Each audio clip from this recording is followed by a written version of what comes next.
Segunda Guerra Mundial. Primeira parte.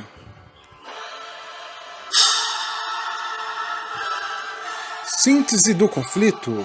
Equilíbrio das forças entre 1942 e 1943. Seria a segunda parte da guerra. Nessa fase, ocorre a reação e a união dos países aliados, como os principais países, Inglaterra, União Soviética e Estados Unidos, que conseguiram recuperar-se na guerra tanto na Ásia quanto na Europa e equilibraram as forças com o eixo. Aliada da Alemanha, aproveita então que a França foi rachada entre Alemanha e França e aproveita e toma os territórios ao sul da França, aproveitando então, invadindo e tomando um pedaço do sul na França também. Isso em junho de 1940 também. E nesse meio tempo, veja que a guerra não vai acontecendo tudo ao mesmo tempo. Stalin aproveita então para tomar as terras da Bielorrússia, Letônia e Estônia e a Lituânia. Então, praticamente em 1940, toda essa conjuntura vai se criando. Tudo isso ao mesmo tempo acontecendo, Hitler faz uma grande tempestade ao ar, levando a sua Luftwaffe, que era a Força Aérea Alemã, para combater a Inglaterra. Essa foi chamada a Batalha da Grã-Bretanha. Então, como a Marinha Real era muito poderosa, Hitler não tinha como invadir pelo mar. Então ele tenta pelo ar, bombardeando incessantemente a capital Londres, mas a RAF, Real Air Force, Real Força Britânica, consegue se defender e repelir com sucesso o ataque da Luftwaffe. Então, até 1940, nós temos esse contexto na guerra. A Batalha da Grã-Bretanha. Milhares de aviões da Luftwaffe alemã contra milhares de aviões da RAF inglesa lutaram nos céus da Grã-Bretanha por quase um ano. Iniciando o ataque em 1940, primeiro os alemães atacaram os navios ingleses no Canal da Mancha, depois várias cidades até a capital Londres. Os ingleses tinham o domínio do radar, uma invenção até então recente, onde os aviões não precisavam fazer longos voos de reconhecimento, pois as naves inimigas aparecem na tela dos radares. Essa foi uma tecnologia que ajudou muito as defesas da Inglaterra, juntamente com o empenho e a eficácia dos combatentes da RAF. Hitler bombardeou e castigou a Inglaterra para causar a derrota dos britânicos, ou forçar uma trégua com Churchill, primeiro-ministro inglês.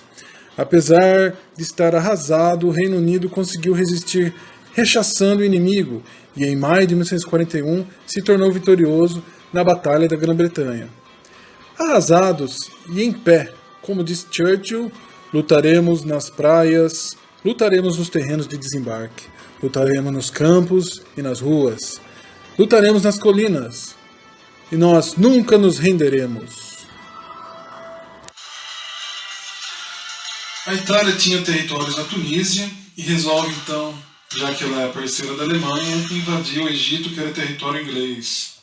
Só que essa invasão não foi muito bem sucedida, e que ela iniciou em 1940, setembro de 1940, os italianos invadem o Egito, porém eles conseguem repelir as forças italianas, E aí, em 1941, Hitler apoia os italianos com o seu African Corps, empurrando as tropas inglesas cada vez mais para o Egito, chegando bem perto ao Cairo. E assim você tem essa união cada vez maior entre a Alemanha e a Itália, e aí eles conseguem avançar essa união, criando, em setembro de 1940, o Pacto Tripartite, onde vai se unir a Itália, o Japão e a Alemanha. Pacto Tripartite e a formação do eixo. Esse pacto estabelecia a defesa mútua entre os três países, Alemanha, Itália e Japão, caso algum deles fosse atacado por nação inimiga que não estivesse ainda envolvida na Segunda Guerra Mundial. Todavia, cada uma das potências do eixo tinha interesses diferentes, pois desejavam conquistar áreas continentais diferentes na guerra. A Itália queria os países do norte da África e do Mediterrâneo. Já a Alemanha queria dominar a Europa Central e a Europa ao leste. O Japão queria conquistar países que tinham petróleo e minério de ferro e terras férteis para comida, itens que encontrava no extremo oriente da Ásia e nas ilhas do Pacífico. Exemplos, por exemplo, da Itália invadindo o Egito e a Grécia sem avisar a Alemanha, ou a invasão alemã à União Soviética sem avisar a Itália, e o ataque do Japão aos Estados Unidos sem o apoio dos aliados do eixo. Demonstrando uma não coordenação nos ataques e invasões, onde cada país corria atrás do seu próprio interesse territorial. Portanto, apesar de serem aliados e nutrirem ambições de expansões territoriais, não tinham os mesmos objetivos quanto aos territórios. Com isso, pessoal, observe então que os exércitos, todos pretos, simbolizando que o eixo agora é uma força só. Um pacto da tripartite, onde os primeiros assinantes vão ser Itália, Alemanha e Japão, com a guerra na Ásia e o Japão, né? Mas aí outros países vão aderindo, como a Hungria e a Romênia nos anos 1940, e a Bulgária em 1941, aderindo e fazendo parte aí do eixo, unindo-se ao eixo. Esses países vão promover depois a invasão da antiga Iugoslávia. Algumas regiões também vão se declarar apoio ao eixo, como a Croácia, mas outras regiões vão sendo invadidas. E a Iugoslávia acaba sendo ocupada pelas forças alemãs. E forças do eixo, não só alemães, né? Italianas. A Itália, por exemplo, vai tomar a Albânia. E outros países vão sendo tomados e invadidos. Interessante também destacar que a Itália invade, né, a Grécia, mas as forças inglesas se unindo com os gregos vão começar a virar o jogo e dominar as forças italianas. Quem tem que ir lá começar a expulsar os ingleses e dominar a Grécia? O Hitler. Isso está sendo abril de 41. Essa invasão, essa tomada alemã, expulsão aqui das forças inglesas e ocupação das forças alemãs, as forças do eixo, né, sobre a Grécia, vai atrasar em 2 a 3 meses a invasão à União Soviética, que vai ser o próximo passo, grande passo da guerra.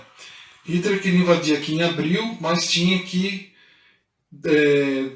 vencer aqui o problema da Grécia. Isso atrasou a invasão, que vai ser a invasão Barbarossa, né, na União Soviética, vai ser invadida 2 meses depois, em julho de 1941.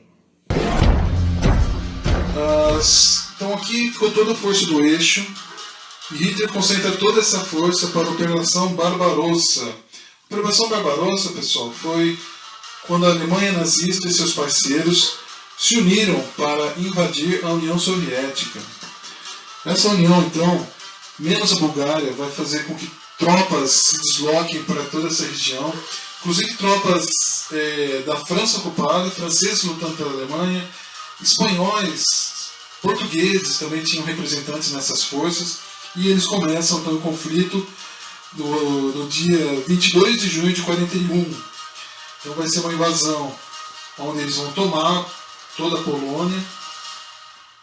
Ao mesmo tempo a Finlândia vai dar apoio, já que as tropas finlandesas tinham entrado em conflito com os russos ao norte, e os Balcãs também, que é essa região da Lituânia, Estônia, vão entrar em conflito por todo o território russo, né? Os alemães então rapidamente invadem os países bálticos, empurrando os russos e ocupando todos esses territórios. Como esses territórios eram ocupados pelos russos, invadidos, esses países acabam aderindo às forças do eixo também. Que lá eles vão ser considerados libertadores dos comunistas, né? Libertadores dos soviéticos. e as forças alemãs vão ocupando, invadindo por todo o território russo, enquanto o inverno não chegava. As forças alemãs todas tomando aqui todas essas regiões, empurrando os russos cada vez mais para trás. Então você tem o Hitler aí em duas frentes. Frente oriental com a União Soviética e a frente ocidental com os ingleses. O combate com a Inglaterra não acabou. Então continua nessas duas frentes. Até que Hitler vai avançando suas tropas, com apoio dos seus aliados, até chegar ao subúrbio de Moscou.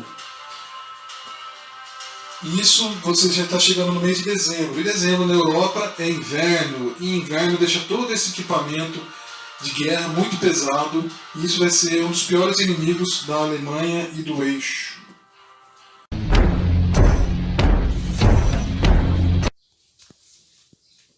Bom pessoal, nós temos então esses frontes de combate na Segunda Guerra Mundial. Dezembro de 1941, as tropas do eixo estão em conflitos com a União Soviética. No fronte africano você tem as tropas do eixo combatendo a Inglaterra no Egito.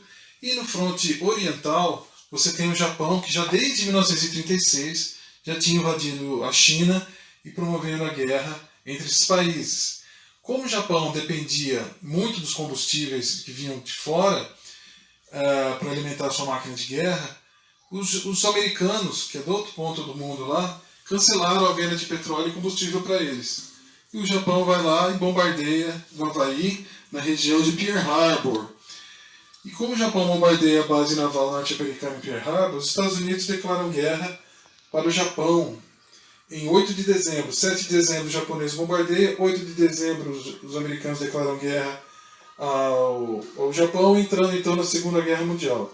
Na sequência, 11 de dezembro, Hitler declara guerra aos Estados Unidos. Então você tem então o palco completo aí para a Segunda Guerra Mundial. O palco completo aí para a Segunda Guerra Mundial. O eixo com Benito Mussolini na Itália, Adolf Hitler na Alemanha, General Tojo no Japão, formando então os países do eixo. E mais à frente os aliados vão se unir pela Inglaterra com Churchill, Estados Unidos com Roosevelt e União Soviética com Stalin. Então esses três, mas veja que é um conjunto, né? São vários países aliados, vários países do eixo. Então esses são os principais de cada lado desse combate. Próximo vídeo então nós vamos para a segunda e a parte final da guerra, que é onde vai ter equilíbrio entre as forças e a derrocada dos países do eixo, finalizando o combate. Valeu galera, gratidão.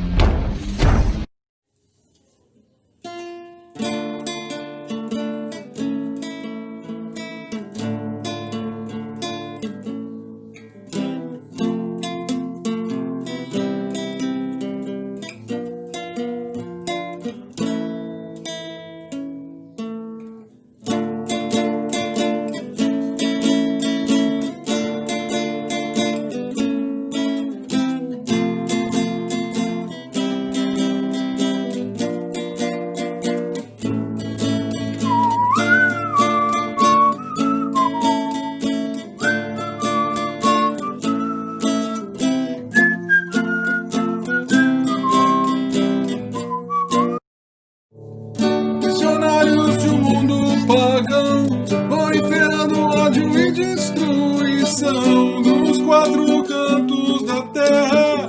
A morte, a discórdia, a ganância e a guerra. E a guerra. Missionários e missões suicidas. Crianças matando crianças inimigas. Generais de todas as nações, fardas bonitas, condecorações, documentam a nossa história, do seu rastro sujo de sangue.